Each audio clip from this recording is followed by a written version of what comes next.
Hey everybody, it's that time again. It's time for Diary of a Physicist Farmgal. My name is Deborah, and I'm coming to you from here on my family farm in the foothills of the Arkansas Ozarks, where I like to do all the crafts. I knit, I crochet, I sew, I quilt, I make baskets, I make jewelry. I'll do needlework, cross stitch, needlepoint, whatever. I'll try any craft once and twice if I like it. I'm still trying to learn to tat. Hadn't quite got there yet, but working on it. I am also a university professor. Uh, I am a physics professor at a local regional comprehensive university where I teach courses to physics majors. I teach courses to general education majors. I'm a docent at our planetarium, and I am also actively involved with our Center for Excellence in Teaching and Academic Leadership for our Teaching Excellence Institute. And I am on the diversity, belonging, inclusion, and equity team to try to make our curriculums more inclusive and equitable. That's also important. Inclusive, but also equitable. And I am a farmer. I am a third generation family farmer here on this land where my family's lived on for over a century. I raise grass-fed beef cattle. I raise horses. I have a small flock of heritage poultry. I have show quality rabbits.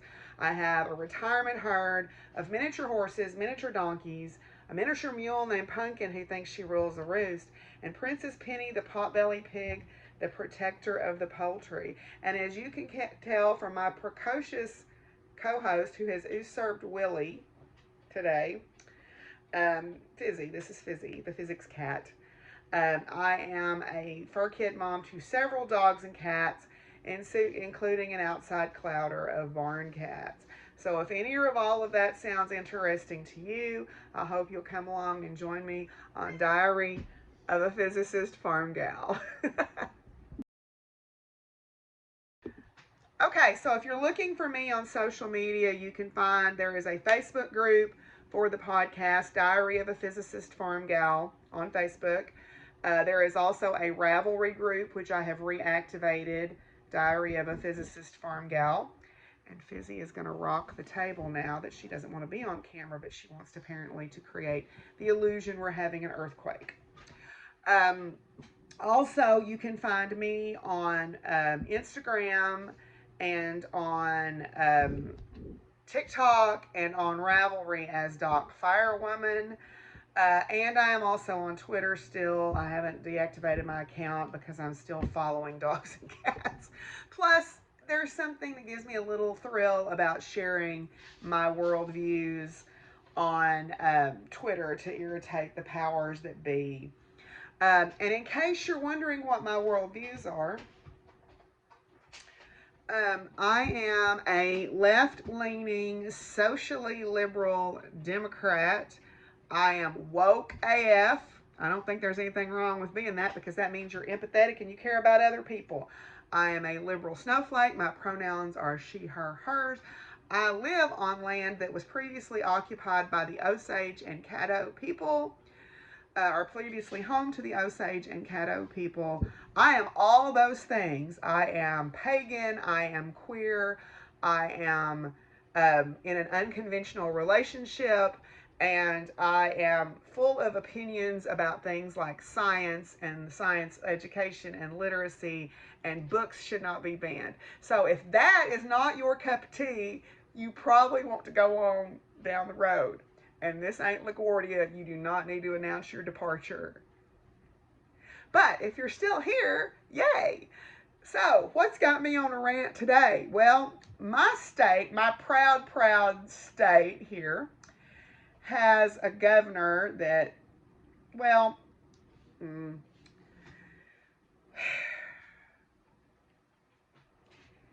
just going to say this. She's useless as tits on a boar hog. There, I said it. 3 bills got passed this week and others got introduced. She has gutted public education, along with our fine representatives down there in the state. The trans bathroom ban was passed. The book ban was passed with amendments. I haven't seen the bill yet, but my friends who are librarians in the state are very distressed about it, so I trust their judgment. And it will be a violation under Title IX to call someone by their preferred gender or by their preferred name. For students under 18, you have to use the name that is on their birth certificate. Now, I don't think they've thought that one all the way through, because I sure know a whole lot of juniors and Treys and Bubbas and things like that in school that are not those names on the birth certificate. So I don't think they thought that one all the way through down there at the brain trust that is the Arkansas State Legislature. But whatever. And then there's this mess going on in Tennessee. We've got the drag ban in Tennessee, because Lord knows those drag queens are dangerous. Y'all, look at the numbers. Numbers don't lie. They're whatever. They're trying to scare people. They're trying to distract people, and it makes me wonder what they're really doing. But at any rate, then now they've got this thing where county clerks do not have to solemnize your marriage certificate if they disagree with your marriage on personal moral beliefs. Now, that doesn't just mean gay marriage or same-sex marriage. That could mean interracial marriage. That could mean interreligious marriage. That could just mean they don't like you because you're marrying their sweet little niece and they think you're not good enough. They don't have to solemnize it. So I don't think they've thought that one all the way through either. So they might want to back that truck up, because now they're starting to dig into their own pocket. But whatever. Enough of a rant. You can find me, if you want more of those tips, you can follow me on social media. I did not bring the giveaway item in, nor did I look up to see who it was, because I have been forgetting to tell people to fill out my Google form. And I actually have a giveaway that I've not been able to send because I do not have the person's address. So Neely Knits got a embroidery kit. I've mailed everything else, but I need to mail you your embroidery kit. So if you would please, I'm going to try to remember to put a link down below to my Google form. If you would please go on there and fill that out, and I will get you your prize, which is way overdue. But everybody else's prizes ought to be arriving as we speak, because this video is probably going to go up Monday, March the whatever it is, the something 13th. I don't know. Yeah, 13th, because Friday's St. Patrick's Day. What else? Oh, I'm going to put this out there. This is not a, well, it's crafty with a capital C thing. I was on Michelle Bendy Stitchy's Twitch stream this morning, and someone mentioned that they might be interested in a tarot workshop, sort of an informal tarot class / workshop, beginner friendly. And I think I'm going to put one together. It'll be like a Zoom thing. I'm going to do the first one for free. Then if you feel like you learned something, maybe you can send me what you think the experience was worth. But I think I'm going to develop one of those. So I'm also going to create a Google form that I'm going to link down below. If you're interested in participating in a beginner-friendly tarot workshop, and it's not going to be just me. I want to workshop people's thoughts about reading and stuff like that. I'm going to let you fill that form out. Oh, and I got my first threat. I guess I've made the big time now. I'm over 500 subscribers, and I got my first threat on my last video about crafting with a capital C. So I blocked them and reported them. And you know what, son? You want to take some of this on? You come on down the road. That's all I got to say. You think you know where I'm at? You come on. Because you're going to find out that I'm one of those liberals that ain't afraid to fight you. Woo, I'm feeling feisty today. Anyway, so fill out the Google form. I'll announce the giveaway winner for the fabric next time. I do not have a giveaway for today because I feel like I need to get caught up on that. So if you have moved, I also need you to fill out the Google form with your new address, and please indicate new or something besides your name so that I'll know, because I had to chase some people down and get their new addresses to be able to send them their prizes. So if y'all would take care of all that bookkeeping, I'll try to remember to put those links down below, and that'll be my promise to you. And if y'all will take care of that, I love you lots like tater tots. Okay, let's move on. I actually have a couple of finished objects. Yay. Okay, I have some finished objects. Now, first of all, my big finished object is my book draft has been turned into my acquisitions editor at Llewellyn Publishing. Woo! I haven't been doing a lot of crafting for the last couple of months because I've been pushing trying to get my book finished. Y'all, 60,000 words is a lot of writing, even for me, who's quite the talker. But I do have a couple of finished objects, and they are both baskets. She likes to show out. You know how when company comes and the kids start showing out for the company, that cat is like that. But I have some baskets. I took 2 basket classes since last we talked. These are classes from Lake Dardanelle State Park. They teach, my friend Sasha is the lead interpreter there, and she teaches basket making classes. So I made these 2. This one is a Williamsburg basket. The reason it's a Williamsburg basket is the shape of the handle. It tapers in at the bottom. And then I made the square version. You can actually create a cat-eyed version of this by pushing in the sides more like that. Baskets you can shape kind of how you want within reason while they're wet. And if you don't like how they look, you can soak them down, or not soak them down, but spray them down with water and fix them. But this is a flat reed, natural dyed reed or natural reed Williamsburg basket that I did in my class there. This is a nice handy little basket to make, and this is a great beginner friendly basket. So it was a good one. My friend Carol has started taking the classes, so it was a good one to start on. Then I have taken this class multiple times, but because my friend Carol was in there, I wanted to take it with her. This is a Cherokee double wall style basket. Now I made mine wider and flatter because I wanted a sort of a little dish shape. If I had woven this more tightly and gone up faster, it would have been more of a basket. But the reason that it's double walled, if you look, now the reason it's a Cherokee style is the way this base is started. It's 6/6, and then you wrap 3 times. And I think that that's what distinguishes it from the Choctaw style baskets. But this is double walled because if you look, you weave up the inside, then you turn the corner and you come down the outside. So you can see there that this is a double wall style basket. Now, I made probably a dozen of these and given them all away, but this one I'm keeping because this is a little dish that I'm going to use to put like pretty crystals and rocks and things like that in. So I had some finished objects. Yay me! So the book, for those of y'all who are interested, the book will take about a year from the time I submitted the draft, which was March 1st, and then about a year it'll be coming out, I hope, if everything goes right. It's with my acquisitions editor right now. I'm waiting on her feedback. Then it goes to the editorial board and the cover and all of that good stuff. So I'll keep y'all updated on that. I'm very proud of it. It is dense. I'm not going to lie. It is science heavy, but I'm very proud of it. And the people that I let read my chapters really liked it. So I wrote a book, y'all. Anyway, let's move on and talk about works in progress. Okay, works in progress. I have a few.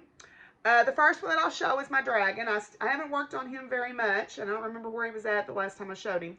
But this is the Dragoon pattern by Opal Lunar or Fiber Magic Crochet. You can follow them on Facebook. They have a Facebook group.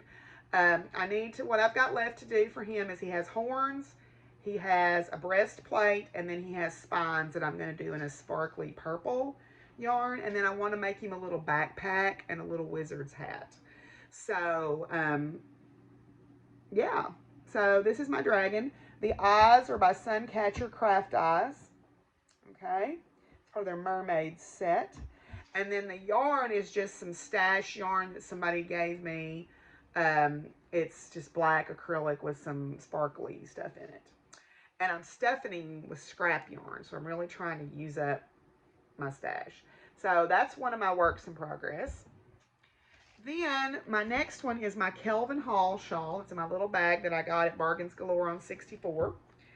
The Kelvin Hall shawl is a pattern by Kirsty of Grenade Creations podcast. They are co-hosting a Cal with me and Jessica from Two Sticks and String podcast. I forgot to talk about my Makealongs, but it's all right. Y'all can go back and watch about them. I don't feel like talking about them. But anyway, so I'm in the middle of a row, of course, but I have completed the bottom portion of the shawl, and I'm making the V now. So this is the fingering weight or the 4-ply weight version. A lot of other people are knitting the DK weight, but I am knitting this out of yarn from Leon Alexander Yarns. This is their sparkly base, and this colorway is called Loki. It was named after the shop dog for the Twisted Pearl in Conway, which is no longer there, and Leon Alexander Yarns is no longer dying at this particular point. So, sorry to show you things you can't have. But anyway, the Kelvin Hall pattern you can have, Kirsty of Grenade Creations, that is their pattern. So I encourage you to go check that out. It is a super fun, easy social knitting shawl. It is very, very, very easy to knit. And I am knitting both arms at the same time. So you can see there, if I hadn't stopped in the middle of a row, you could really see. But because I did that, you can't tell what's going on. But anyway, so yeah, so I'm making progress, a little bit of progress on that. That is my before class knitting project. Then I decided I wanted to try to crochet a pointy witch's hat for some friends of mine. And I had some scrap yarn, or not scrap yarn, but yarn that my friend Raina of the Desperate House Witches podcast gave me. And so this is where I'm at. I'm getting ready to, I'm doing a crochet in the back loop now, because I'm going to curl this top up, or this base up, brim up. But notice it's a double rainbow. I started with the red, I went down through the purple, and I'm going back to the red. And then I'm going to have enough left over that I'm going to make a little kid's version of this with just a single rainbow variation on it. And then I'm going to give this to my friends to see if they can sell it as like a mommy and me set, or a daddy and me set, or a parental figure who loves me and guides me, or, you know, whoever is my person set. So yeah, so I'm almost done with that. I'll be frank with y'all, I finished that book draft, and the next day promptly got very sick. And my allergies have never been this bad, I guess because I was stressed, or I don't know. But at any rate, I was down for about a week. I'm just now getting my voice back, and am not blowing my nose every 15 minutes and coughing to the point that I pull a muscle. So yeah, then the last thing that I will show is I am working on some little crocheted thread earrings. I've got them stuck in this box. I don't know what it was handy. But anyway, I'm making some different shapes, and I'll show you a few of the ones that I'm making to try to sell at a music festival I'm going to with the boyfriend. So the first thing that I'm doing is these little, because the music festival starts on St. Patrick's Day. So I'm crocheted some little shamrocks here. Then I've got some little hearts. I haven't woven any of the ends in yet, but I got some little hearts. And then I've got some granny squares. And I've got some other shapes too that I want to try to make, but these are the ones that I'll show you for right now. These are little granny squares. So yeah, so I thought, well, I'll crochet up a bunch of little thread earrings and see if I can't make myself some spending money for the Norman Medieval Fair, because I'm also going to that with the help vend. And that is a huge medieval fair that goes on in Norman, Oklahoma. It's been going on for probably close to 50 years now. And it is the largest per day medieval fair in the United States. Now, Scarborough Fair in Texas is bigger because it goes on over 6 weekends. Norman is 3 days, and last year there were 200,000 people. So anyway, so I'm looking forward to going back to Norman and seeing my friends, and to get to eat at Pepe Delgado's, because that's my favorite place on the whole of the earth to eat. But I'm excited to get to go back and see my friends, and maybe see what cool things they have at the Med Fair. Hope my garb comes in at time. I ordered some garb from Holy Clothing, and I'm getting a little nervous that it may not get here in time, even though technically it should. I'm a little anxious because, you know, we're 2 weeks, well, 2.5 weeks out, and I ordered it 2.5 weeks ago, so anyway, that's all my works in progress. So let's move on. And I don't have future crafting today, but I do have some acquisitions that I will share with you None of which are directly crafting. Well, sort of. There are two. I have some friends give me some books. So we'll do acquisitions. Okay, so the first thing that I will tell you about is I got along with Alicia Katabish, got a program accepted to the Agate Conference, which is the Arkansas Gifted and Talented Educators um, conference that happens every year. And if you've watched me for a while, you remember that I was heavily involved with that with Miss Betsy when I was helping out with the GT program at Adkins. Well, I'm not doing that anymore because they've changed how they do things and just is not a good fit anymore. But we submitted a program about the 2024 eclipse, which is coming through right through here in 2024, April the 8th. So we were invited to go to the conference. And the cool thing is, next year's conference is all about the eclipse. And while we were doing our program, the director and the future director, I guess the director-elect of the conference were there, and they invited me to be a keynote speaker next year because it is about the eclipse. So I'm excited to get to do that. But one of the things that was going on there is they have like a little vendor space where you can look at books and you get freebies, and like the State of Arkansas Department of Heritage was there, and they had like free coloring books and all this stuff. But what was going on is the Malvern Gifted and Talented program had this program called Gifted Girls Generously Giving Globally. And what they do is there is a community in Peru. Let me look it up right quick. Oh, hang on, I should have looked this up.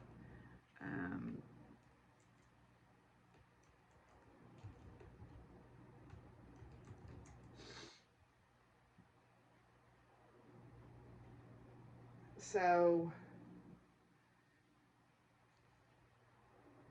it is one of the dialects of, oh, I didn't spell language right. It would help if I spelled correctly. Okay. There is a village in Peru that is in the mountains, and the girls are able to go through elementary grades, but they're not able to go into higher education or like secondary education because they have to go down to the village and there's nowhere for them to stay. So one of the things these young women at Malvern are trying to do is raise funds to build a dormitory. So they were selling lots of little things. They had earrings and they had these little backpack decorations or decorations, whatever that you want. And they put words on there that, like in the local dialect, this word, which is Kuyay, this is a Quechua, Quechua, probably pronouncing that incorrectly. That is a word that translates to love. So I bought several of these and have given away, and this actually is going to someone too, but I had to fix it because it came apart. But anyway, so I bought several pairs of earrings and I bought several of these little things to help, with their fundraising efforts. So, yeah, so that was the first thing that I got to do. Then, when I went to, these cats, y'all, when I went to the lake for my basket class, they had gotten in some new books and things. Well, the first thing that they got in were these little building block kits. I'm a sucker for these things. So I bought these three. Whoops, not that one. So there we go. They're little building block kits. Sasha has made some of them, and she said they're a little fiddly because they're small. But I got these three, and I wanted all of them because they were just adorable. But yeah, so I thought these would be cute to make and put in my office at work. Then also I picked up a couple of books. This one I think is probably good for everybody to have if you want to forage for mushrooms, because all mushrooms are edible. Some are only edible once. Because then you're not alive anymore. But anyway, so I thought this might be a good book to have, How to Forage for Mushrooms Without Dying. Good plan, right? And then also, I thought this was a good book because this is a berry finder, because this time of year when the berries start putting out on the bushes, it kind of tells you a little bit about all of those. So it gives you sort of some line drawings and some information there. And it's also got a little measuring thing on the back, which I think is good. So I picked those up because you can never have too many guidebooks in my world. Then my friend Ashley gave me this great calendar for next year. This is or it's actually for this year. It's 2023 Tarot Card Desk Calendar. So I guess I need to take this out. I thought it was for next year, but it's for this year. So I need to take it out and use it. But it's this great desk calendar that has just the cards on it, and then you change it each month. So there we go. And there's the lovers, the lovebirds. So very cool. And then you can keep the cards and use them for decorative purposes. I think that's great. So anyway, so my friend Ashley gave me that. And she also picked me up a Lego that I need to pay her for. The Lego creator sets. I've gotten into Legos recently. Well, I kind of always liked them, but I'm not super into them, like building the big massive ones, but I like the ones that are cute. So she picked me up the unicorn, and then I found this one, which is the owl. Or you can make it into a squirrel or a bunny rabbit. So need to put those together for my office. Then my friends think of me when they go to flea markets and thrift stores, and they were kind enough to find some things that they thought that I might enjoy at some flea markets and thrift stores. So I'll share those. So the first one is a plastic canvas little bear, and this is like a Christmas stocking, you know, and it looks like it's a complete kit. Everything is there. So they found that. Then my friend Cassie found this for me, Shetland Island lace shawls, or Shetland lace shawls, and this has got some beautiful shawls in it, you know. So, and it will make sure that you learn how to read charts, which I think is a good thing, you know, learning how to read charts, because it lets you visually see what's supposed to be happening in the shawl, which I think helps me actually as a left-handed knitter, because rather than reading the instructions, I can just see which way something is supposed to be leaning, and that will tell me more than the directions will. A little cross-stitch pamphlet here for a dime. That is bread cloths. These are, looks like Christmas ones. And then my friend Krista found me this, the Erica Wilson's knitting book. Okay, and it's got some very 80s knits in it, but it has some good sort of classic shapes as well, right? So you got that. Now, not probably super size inclusive, but I bet we could figure that out because we're smart people. Cool. So then last but not least, my friend Cassie also found this. It is a set of embroidered quilt blocks with a Marin fold on it. And she said, yeah, that looks like something Deborah needs. So, yay. Very cool. So there are 6 blocks in this package. And I don't know if you wanted to get more. These are 1992, so probably can't. But you know what? I bet I could trace this out and put it on other stuff. So, yeah. Now, recently, I have gotten well into puzzles for some reason. Oh, I'll show y'all this too. I got this little bracelet at Lake Dardanelle State Park the other day too. It's got a little tree of life, and it looks like a springtime tree. So, and I like the stones on it. So, I thought that was super cute. I've recently gotten into puzzles though, for whatever reason. I'm hankering to do some puzzles. So I've been buying puzzles, like little small ones like this. And then I found a couple at the thrift store. These are both little cute pictures of picture puzzles. These are 550 pieces. I hope they're all here because they came from the thrift store. And then at the lake the other day when I was there for my basket class yesterday, they had just gotten in some shaped puzzles.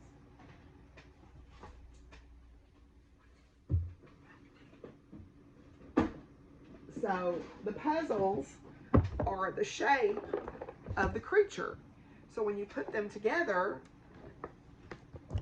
and this is a junior version, so the pieces are a little bit bigger. This is a 100-piece puzzle, and then this is a 300-piece puzzle, and this is in the shape of the buck's head. So I think those will be fun. And you're like, but Deborah, you have all those animals. You can't possibly do a puzzle. I have thought of this, and so I bought myself a puzzle mat. the whims of the wind, and I decided I wanted a puzzle mat. So I bought myself a puzzle mat, so when I'm not working on it, I can roll it up and be done, and have it out of harm's way of all the critter crew here. Now, one thing that has been going on is me and the boyfriend have been going around and promoting the Enchanted Fair. If you remember, I did a video when I went to the Enchanted Fair in December. Well, it happens twice a year, one in the spring and one in the fall, early winter. And he is one of the organizers of it. So I have been trying to help as much as I can by getting some flyers ready and helping him go around, because they've moved it to Conway, which is the town I work in. It's more centrally located. So we've been going around like about once a week, taking flyers to places, all these metaphysical shops and different places that might, you know, where the people who are we are the weirdos, Mr. People hang out, right? Tattoo places, stuff like that, you know, tea shops, other types of establishments that might have people that are parts of the alternative world, shall we say. But what that means is I go to these metaphysical shops and I find things that I want. So we went to this lovely little shop called the Dragonfly Cottage in Cabot, Arkansas. It is just a little building in the back of someone's yard. They're behind their house. And this lovely lady owns it. And she came out. She was so sweet and kind and just had a wonderful energy. But I saw this deck and I thought, well, that looks really, really cool. And this person is actually a anthropologist, if I remember right. Their non-witchy name is not Sky Sybil or Sybil. They are actually an anthropologist, and they are interested in myths, and so I think there's mythological creatures from all over the world and all different cultures in this deck. So I'm pretty excited to dig into that. Maybe we'll do a video about that. And then from Charlotte's shop, which is a Wish Divine, I recently got this deck, which is the crystal message cards, because my next talk that I want to prepare is on the science of geology of rocks and crystals, you know, kind of like I did with the weather. But the thing that I like about this deck is it doesn't have a book with it, because all the information's right on the card. So it's got all these different crystals and rocks and stuff, and you can just read the information right off the card.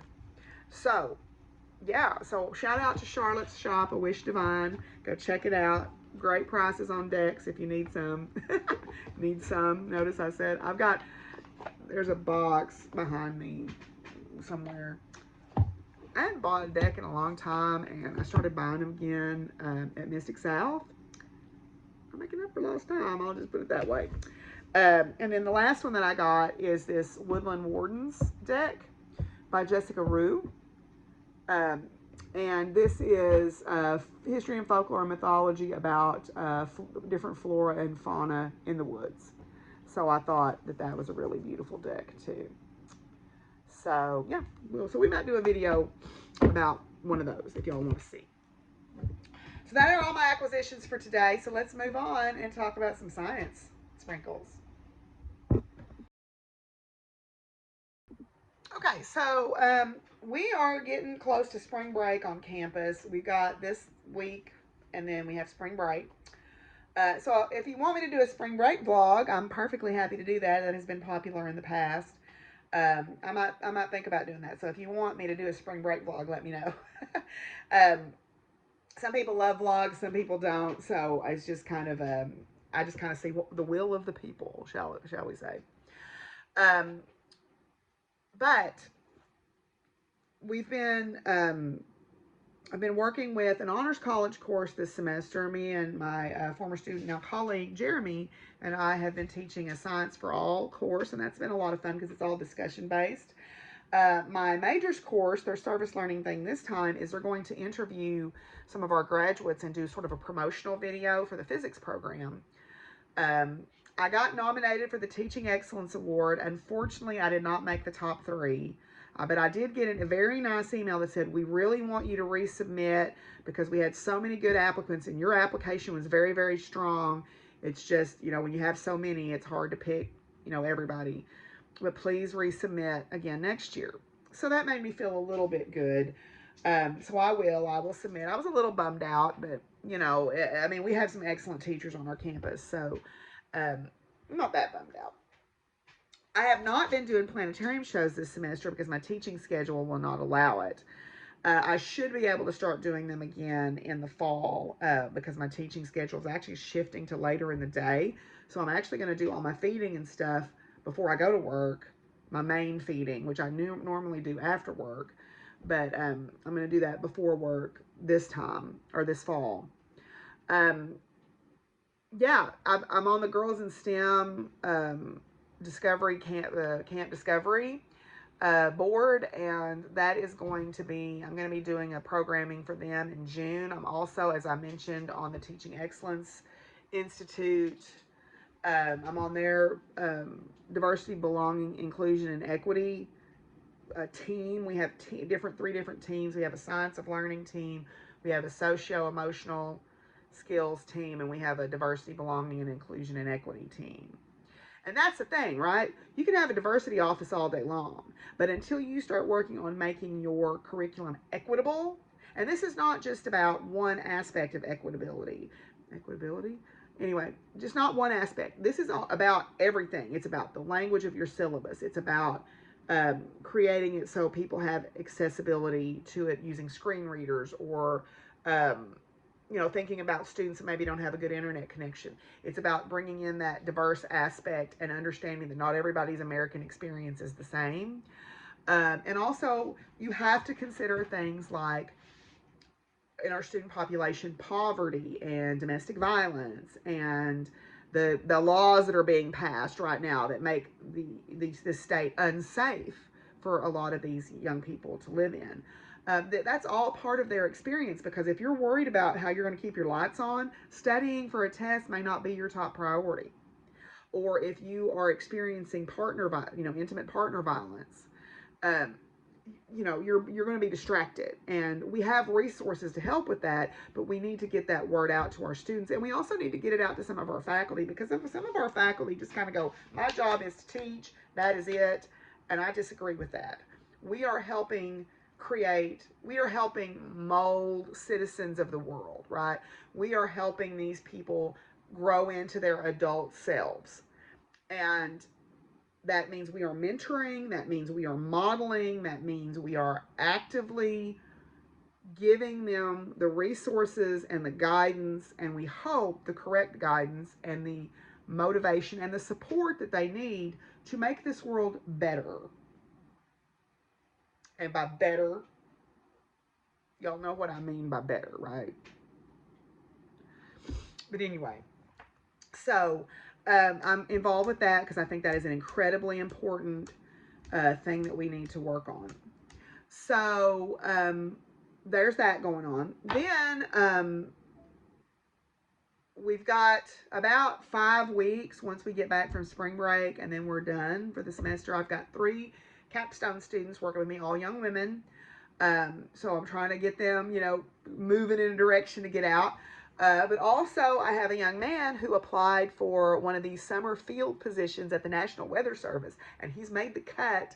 So he's going into the interview process, and I'm so excited. I hope he gets it, because he's so excited about learning about weather. He wants to do that. And so I really try to write a compelling recommendation for him, saying, look, this is an opportunity for someone who would not have this opportunity otherwise. Please consider giving him a position in this field program. So we'll see there. We'll hope for the best. We are not doing Girls of Power in STEM this semester because they had a transition in the directorship of it, and they didn't change directors in time to get the program together for the year. So unfortunately, that's not going to happen, nor is our STEM day, kind of for the same reasons.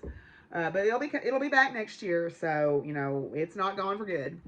I think people are just tired. We've come back from the pandemic, and we're all just we've experienced this collective trauma, and I don't think we've acknowledged that. And I think, especially in this state right now, being in higher education means you sort of have a target on your back, and that's not fun. That's not fun at all. But you know, maybe things will get better. We hope, right? But I found this really neat article that I wanted to share with you, and it's kind of, you know, crosses the line between Science Sprinkle and Farm Her Business, because it is an article from NPR that says scientists find signs of horse riding in ancient human remains. Now, we know that the horse was domesticated at some point in the past, right? And now what we realize is horses were used for riding earlier than initially thought. Okay, so what they did was this team in, I believe it's in England, looked at, now the first thing they did was they looked for evidence that horses were domesticated by humans and lived as part of the human group. Probably used for milk and for meat initially. They were domesticated well after goats and cattle and all of that. But what the first process is, they looked at the horse's teeth, the skeletal teeth, to look for signs of bit wear, right? Because when you have a horse that wears a bit, the bit will hit the teeth sometimes, and it will wear the teeth down in a particular pattern. And as a horse owner, that's one of the things you have to think about when you're getting your horse's teeth looked at, is that bit. It's called the bit seat, because you don't want to have the tooth wear down to where it gets into a nerve or it becomes loose or whatever. But they said, well, really, that's not evidence of riding. That is evidence that horses were used with a bit, which could be for draft purposes, for hauling things, harnessing. So what they did is they went and looked for human skeletal remains that had signs of particular wear and injury that would indicate they were riding horses, particularly in the pelvis, the hips, and the legs. They looked for signs that they probably were riding horses, and they found they had a sample size of, you know, it's not a huge sample, but I believe they had a sample size of 24 skeletons from different archaeological sites in southeastern Europe, and they were looking for 6 different kinds of damage that horse riding could potentially cause in the backbone, pelvis, and leg bones. And they found evidence of it on these earlier skeletons. And it showed that 9 of the individuals had at least 4 of these telltale signs, suggesting that they probably were riding horses and in that time frame. So, yeah, so that's pretty exciting, right? That's pretty exciting. I will link this article down below. These horses are not what you're thinking of as horses today. These are probably the more primitive style horses, like the Tarpans or the Zerwalski horses. They were not Arabians and quarter horses and Appaloosas and things like that. They were the predecessors of those. But I will link the article down below if you're interested in reading it. I was pretty excited to find it. But anyway, so let's move on now and talk about farm stuff. Okay, so one of the first things that I want to talk about, since we were talking about horses, I want to mention that the Museum of Chincoteague Island is actively trying to buy the Beebe Ranch. If you're familiar with the books Misty of Chincoteague by Marguerite Henry, the Beebe Ranch has been in the family for 100 years. These are the people where Misty lived. They bought her at the sale, and that's the whole story of the book, and you can read that. But it has been a visitors center for the ponies. Museum about the ponies and everything. Well, now unfortunately the family no longer is able to keep it up, and they have been offered money from a developer. So the Historical Society of Chincoteague Island is trying to purchase the family ranch. They're trying to reach, I think, $625,000. They have a GoFundMe set up. They have private donations set up. So if you would like to participate in saving a little piece of your childhood history, if you read Misty, I will link below the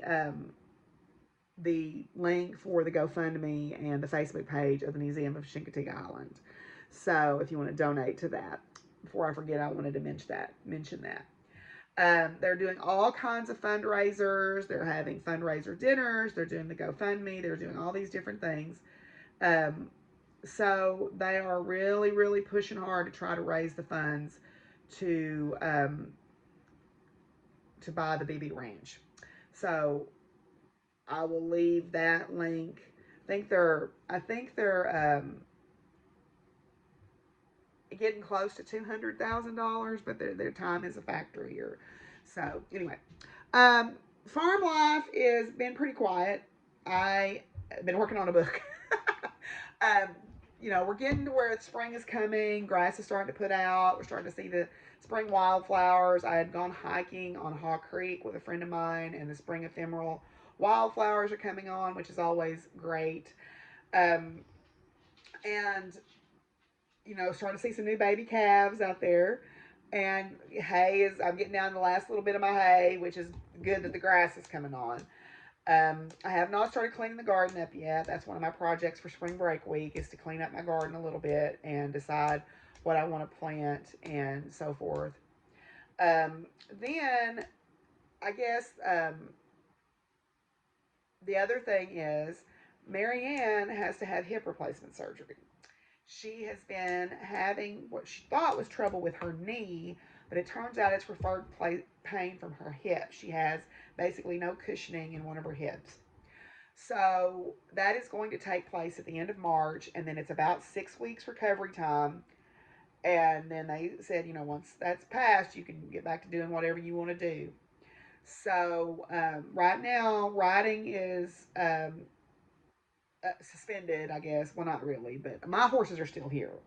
So we will start back with our summer program in June. We will hopefully, in May when school's out, I'll probably take my horses that I'm going to take back over there and start getting them brushed up, because I want a birthday party and I want 10 of my non-horsey friends to get to participate in the birthday party from work. And then also the boyfriend's family wants to experience horses.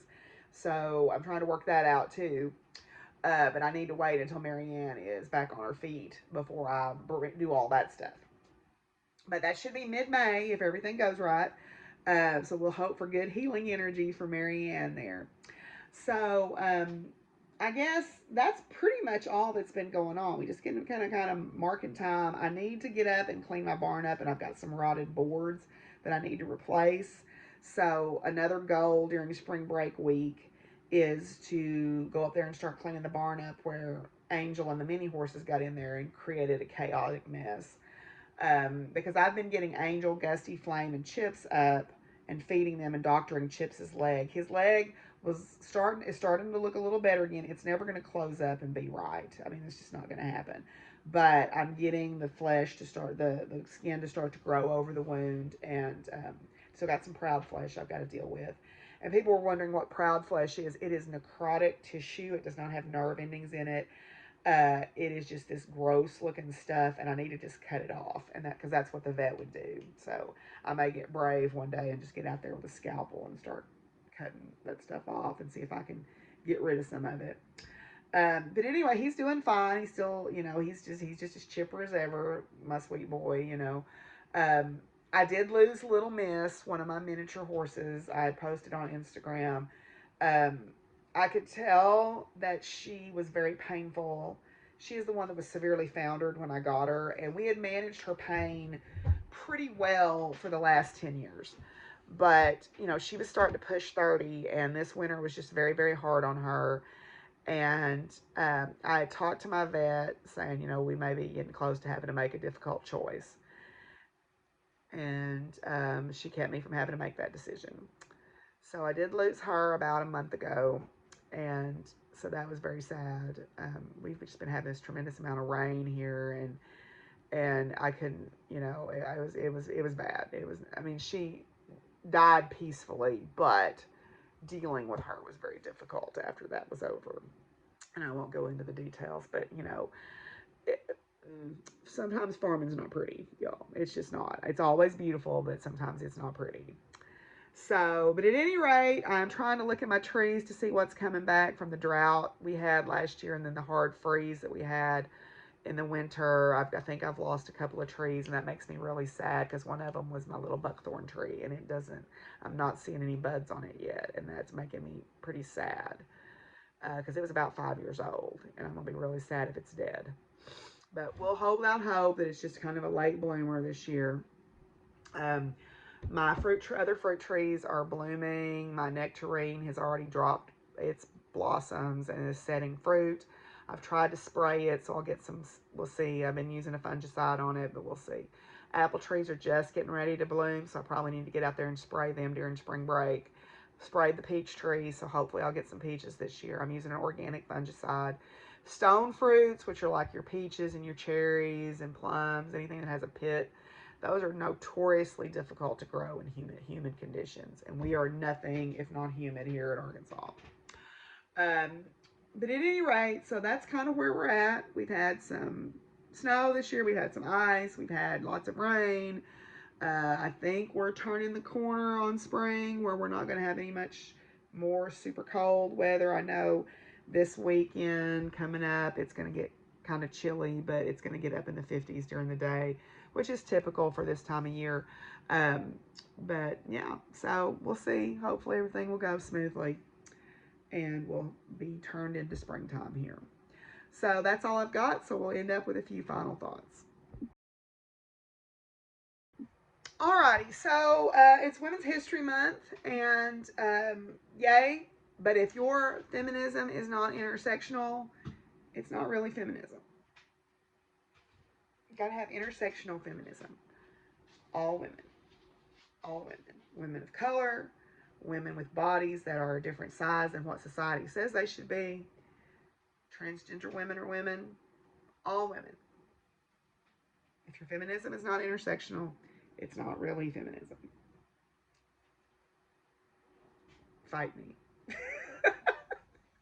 Like I said, I'm feeling spicy today, y'all. I guess because my beau has 2 transgender children and their safety is being put at risk by this state, and I'm mad about it. So, don't mess with mine. Don't mess with mine. Oh, and look, I just got an alert that says we're under a freeze warning tonight, so maybe that's, I guess that means winter's not quite done with us yet. But anyway, I found a poem that I wanted to read, and it's about love. And it's not necessarily just romantic love. It can be about familial love. It can be about self-love. I saw it really as self-love to begin with. And then also family love, fraternal, friendly love, friends love, love, just love. To me, love is love is love. And the more love you give, the more you have to give. So why limit yourself, right? So I wanted to read this. This is by Tahlia Hunter. And it's a pretty poignant poem, or I guess I say you say it's a poem. Anyway, so I'll share this with you by Tahlia Hunter. The first time I met love, my heart was broken, and I asked, "How could you have betrayed me?" And love replied, "It was your expectations. I am incapable of betrayal." The second time I met love, my spirit felt crushed, and I asked, "How could you have hurt me?" And love replied, "It was your reaction to the situation. I am incapable of causing pain." The third time I met love, my energy was drained, and I asked, "How could you have depleted me?" And love replied, "It was your lack of self-love and failure to set appropriate boundaries. I am incapable of depleting you." That one got me. The fourth time I met love, my entire being felt alone, and I asked, "How could you have abandoned me?" And love replied, "I am always with you and can never leave you, as I dwell within you." The fifth time I met love, my soul felt vulnerable, naked, and exposed, and I asked, "How could you have embarrassed me?" And love replied, "It was your ego that caused you to feel embarrassment. I am incapable of experiencing or causing shame." And that one also got to me because the thing I'm learning about Reiki and doing yoga is you have to let go of your ego. The sixth time I met love, anger rippled through me, and I asked, "How could you have taken from me?" And love replied, "I cannot take from you. I give while asking for nothing in return, as I am unconditional."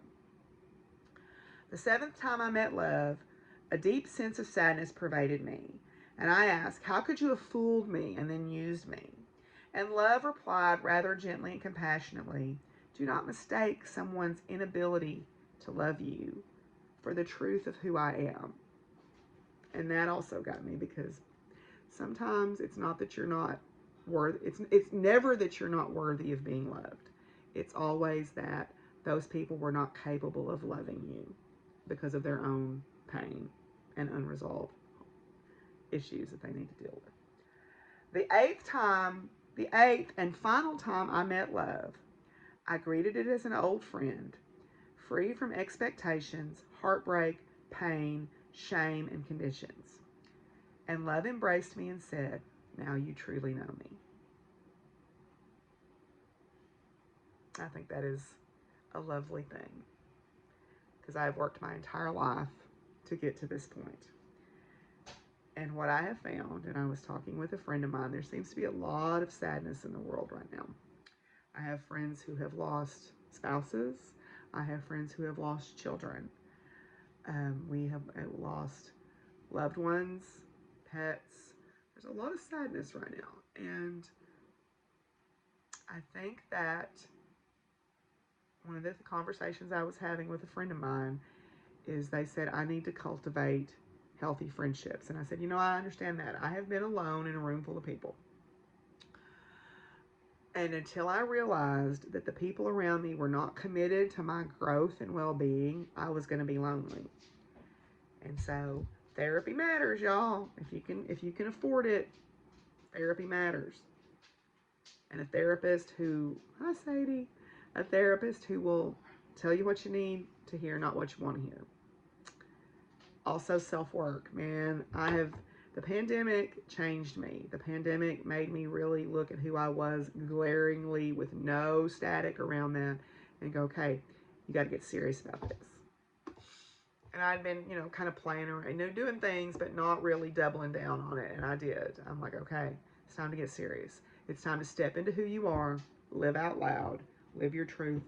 And as I have done that more and more over the past 5 years, or 6 years, or however long it's been, I have found my people who support me, are committed to my growth, who will call me out when I need it, but who love me. And who I can finally open my heart and say, I love these people. And this is not just about romantic love. This is about my circle of people. And I love those people with all my heart. And y'all are my people. So thank you for being part of this journey with me over the last, oh my gosh, I passed it, y'all. I've been podcasting for 5 years. It just flew right by at the end of February. Finished that book and I lost all track of time. Anyway, thank y'all for being here. And I'm glad you're my people. And I'm your people. And I've made so many good friends who enhance my world. They don't need to fill a gap. They don't need to complete me. They enhance me. And I'm thankful for y'all. So until I see y'all again, Sadie went back onto her bed. Until I see y'all again, y'all be good to each other. Take care of each other. Keep fighting the good fight, y'all. We're going to turn this world around one way or the other. It's a slow boat, and it's hard to turn, but we're going to do it because we got to. People's lives matter. People's lives depend on it. We got to do it. Till I see y'all again, take care of yourselves. Peace out, y'all. Bye.